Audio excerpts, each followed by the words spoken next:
Let's pray. Heavenly Father, thank you for our brothers and sisters in Christ. Amen. The reason I know that Satan isn't all that smart is because of how he tried to tempt Jesus. Now, granted, we have the benefit and the hindsight of St. Paul's words, who says, your attitude should be the same as that of Christ Jesus, who being in very nature God, did not consider equality with God something to be grasped, something that Jesus needed to prove. But still, if Satan knew anything about Jesus, he would have known the way to his heart was not through tempting him to be selfish or self-centered. Power, bread, doing parkour off the temple. Did Satan really think that was going to work? What if Satan had said, Jesus, turn these rocks into bread and feed all the hungry people in the world? Hey, bow down to me, and I'll tell you what. Everyone ever born gets to go to heaven except you. I just threw a kid off the top of the temple. What are you going to do about it, Jesus? An important verse from Hebrews 4. We do not have a high priest who is unable to sympathize with our weaknesses, but we have one who has been tempted in every way, just as we are, yet was without sin. Let us then approach the throne of grace with confidence so that we may receive mercy and find grace to help us in our time of need. Sin is a reality for us. There is no way to completely or even partially avoid the possibility of either sin or sinning. Back in the 90s in double aughts, I had several calls to churches in Las Vegas, and more than a few people came to me and said, Pastor, we know you're not going to take that call to Vegas because you wouldn't want to be around all that sin. Now, several thoughts. First of all, quite a few of these same folks who said that used to make at least one trip a year to Vegas, so obviously they didn't mind being around all that sin. Secondly, as a believer, well, Las Vegas is nothing more than a target-rich environment when it comes to the gospel. And finally, visiting or living in Vegas doesn't make you a sinner any more than living in a garage makes you a car, or eating the bread and wine of Holy Communion guaranteeing forgiveness. Before you think I've lost my marbles, because by the way, I always keep a jar of them right behind me on my desk so I know where they're at, or that I have, become a heretic. Eating the bread and drinking the wine of Holy Communion only forgives sins through faith. And this is not your work, it's the work of God. So if you don't believe in Jesus or that he died on the cross to forgive your sins, then Holy Communion is nothing more than a brief snack time after the sermon. Luther said the one who is prepared for communion is the one who believes in the words given and shed for you for the forgiveness of all of your sins. Now you're going to sin. You are going to be exposed to sin. And it really doesn't matter whether you are in Vegas, Waikiki, or North Dakota. There is no place that you can go where you are not going to be tempted. Even right here in the sanctuary. Temptation really is everywhere. Now, you can mitigate it, but you can't eliminate it. When Jesus said, if your eye causes you to sin, pluck it out. If your hand causes you to sin, cut it off. If only it were that easy. Because if we could guarantee that we would no longer be tempted to sin and no longer sin, then it would be worth it. Painful, but it would be worth it. But Jesus goes on, if you've even looked at a woman lustfully, if you have hated your brother, sin is everywhere, and the believer accepts that. While we baptize babies as well as teens and adults, for those of us like myself who got baptized later in life, we see a definite connection in our gospel lesson today. Jesus gets baptized, and then the Holy Spirit leads him out into the wilderness to be tempted. For me, I got baptized, and the very next day, I had to go back to Merrill Junior High School in Denver. Yeah, with all the bomb threats, racial violence, drugs, anti-war protests, and peer pressure. And I would love to tell you that day when I went back, that everything was different because suddenly I knew that I had an angel of armies protecting me and keeping me from all temptation and sin. But the truth of the matter is, that day was just like all the other days that I had gone to Merrill Junior High School. There were, though, a dozen kids at school who were at my baptism. They were my confirmation class. And seeing them in the hallway or out on the playground made me realize that I wasn't alone. That is one of the big things that did change.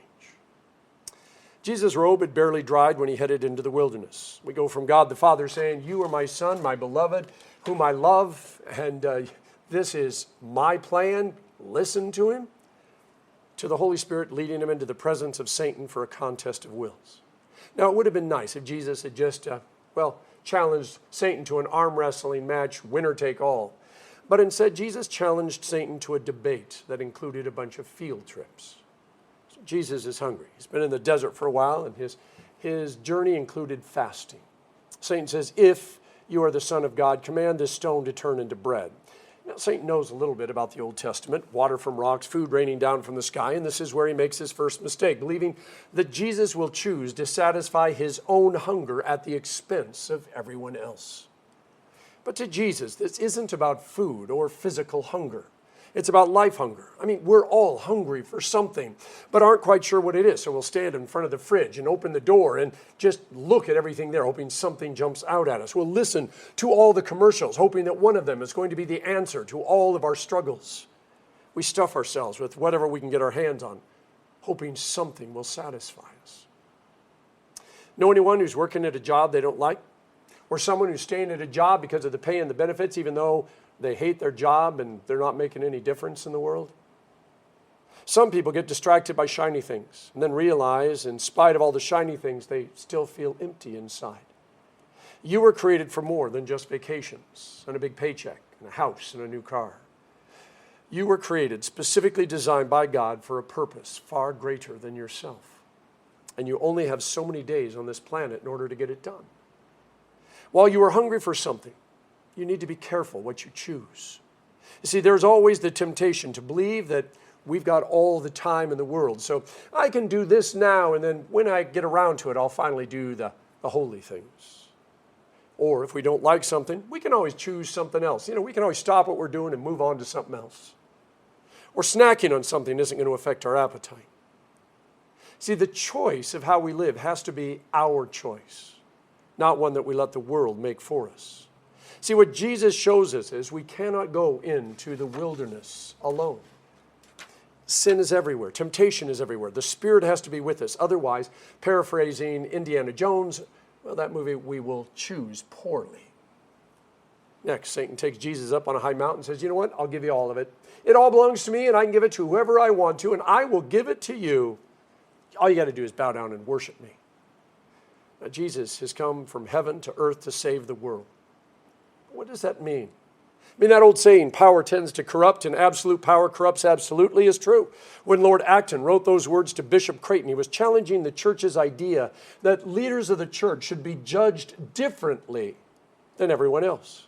See, Lord Acton made it clear in his letter that powerful men are almost always bad men because even though they think they're doing good and they have this thought process that they're going to save and change things, how they go about their work often reduces them to the very thing that they are fighting against. But they always want to excuse it because they have a better idea. When the Bible says God so loved the world that he sent his only begotten Son, there's a lot of wiggle room about how that saving would take place and what exactly being saved means. Satan reimagines it so that Jesus conquers the world, can make all of us do whatever he wants us to, and he doesn't have to die. So Jesus gets everything that he wants, in other words, control over the world and the people, but he doesn't have to die. Satan assumes Jesus will protect himself at all costs, and that ultimately the only thing Jesus really wants is power. If Satan had read Isaiah 53, Psalm 22, and a host of other Old Testament prophecies, he would have known better. Or maybe Satan really assumed that he could tempt God with a few baubles. I keep going back to that rich young ruler because unless things change later on, he traded his eternity for some money in the bank, authority over others, and all the power and the, supposed respect that comes with it. In a last-ditch effort, Satan dares Jesus to jump off the temple. After all, his dad said, I will give my angels command of you so that you will not strike your foot against a stone. Jesus waves his hand and says, don't even go there. Now, with the words, when the devil had finished all his tempting, he left him until an opportune time. And when it starts off, it says he was tempted during those entire 40 days.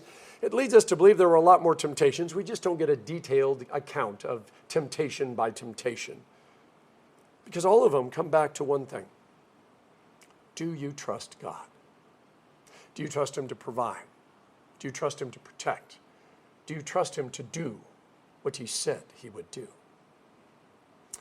I know evil exists, and I only wish that it was this, red guy with horns and a pitchfork and a tail, because that may have terrified me with a kid, but now I just know it's a silly cartoon.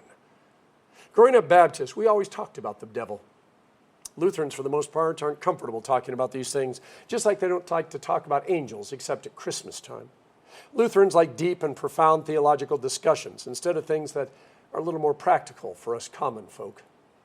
What scares me about our church is not talking about Satan, because there's way too much bad theology and junk out there that people would be attracted to. In the 70s, there was a comedian named Flip Wilson, and his mantra was, "The devil made me do it." That's just externalizing sin. We aren't guilty because someone else made us do it. Suddenly, exorcisms become the norm for everything, whether those exorcisms come with head spinning, as in the 1973 movie, or just accepting Jesus over and over again in some emotional roller coaster.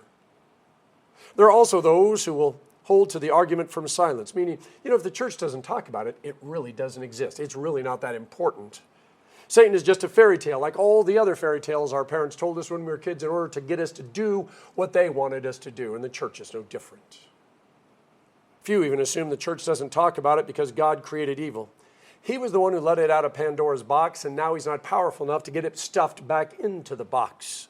So things like plane crashes and Sandy Hook and wars and wildfires are all God's fault because, he isn't God enough to protect us. And this gets even more personal when God can't do anything about mental illness, cancer, or the guy next door that's abusing his family. A few weeks ago at a baptism, I asked everyone to renounce the devil and all of his empty promises. I love the fact that whenever we have a baptism, we all get to stand up and say that we are going to renounce evil as a community. But we're not only going to renounce it or call attention to it or point it out, because that's what a lot of people like to do. They just love to point things out and then leave it at that as though somehow that's going to make a difference. We also get the opportunity to say, I believe in God the Father Almighty. I believe in His Son, Jesus Christ. I believe in the Holy Spirit, and I believe in the Holy Christian Church, which, to be honest, is rarely holy or even Christian, but it is still the church, God's chosen tool to make a difference in this world. It would be ridiculous for us humans to take a stand against evil unless we knew something, or more properly, someone. Martin Luther had some very real encounters with the devil. Like Jesus in the wilderness, instead of the devil tempting Luther to do bad things, the devil was just trying to get him to doubt God's grace and God's forgiveness. So whenever Luther started believing that God was an angry, hostile, vengeful God, he knew it was just Satan. He knew it was just Satan trying to get him to doubt God and His love and His mercy. And Luther was known to throw an ink pot or two and a few other things at the devil while yelling, "I am baptized." Not "I was baptized," but "I am baptized," which is a very different thing altogether. To yell "I am baptized" is to renounce the devil and all of his empty promises. There is no guarantee that you will no longer be anxious or addicted or angry. Your bank account is not suddenly going to have a bunch of extra zeros. And by the way, if you didn't read about it, there was a bank last week that credited someone with multiple trillions of dollars. Oops, sorry about that. Your blood pressure and cholesterol aren't magically going to suddenly go in line. But it will serve notice to Satan that you know the one little word that can fell him. And that word is Jesus. When voices other than God's try to tell you what your worth is, or what you can do, or what you can't do, or remind you of that time in the 5th grade, or the fact that you get very angry, or how sometimes you doubt God's ability to love you, remind those voices that you belong to God. Oh, it was very simple, water and a few spoken words, but that's all it takes. Not only did God leave you His word, but He left you millions of brothers and sisters. You are not alone in this world, because by yourself there would be very little that you could do. But standing with millions of others, there is a lot that we can do to renounce Satan and all of his empty promises.